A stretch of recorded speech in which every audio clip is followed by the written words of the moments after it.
the electrical grid cannot handle the demand for required to charge EVs. Yeah. So there's a lot of assumptions there in that one. Yeah, so let's try to give this some validity because I don't want to just dismiss these comments. So it assumes it's making an assumption.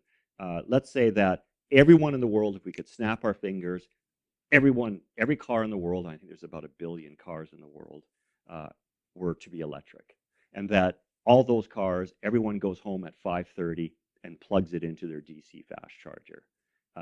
Yeah, that's going to cause obviously a drain on an entire system, and you're going to get blackouts.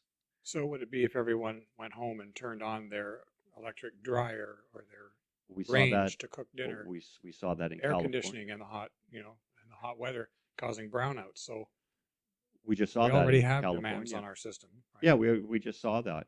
It that doesn't stop technology. So when air conditioning came out, I think it was in the late 40s, 50s, when air conditioning, nobody talked about, oh, it's going to cause the grid to collapse. That never happened.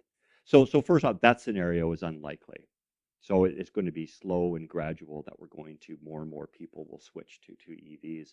So we have to increase our total output, and we're doing so at about 4% a year. So if you measure what the output was in 1960 to what it is now, it's probably increased about 4% a year, right? So we're producing much more electricity to meet all those demands, and we're just finding new and innovative ways of doing that.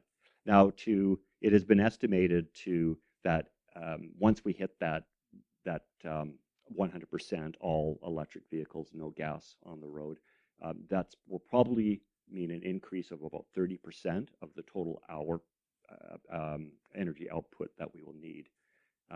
So at 4% a year, it's not going to take that long to hit the 30%.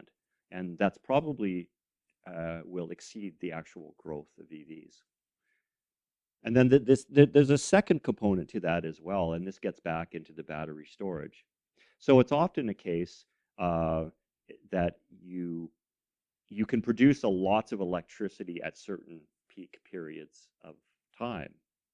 Um, and what you do with that excess electricity? Well, this is where the secondary battery storage comes in, and so that's going to even out the grid.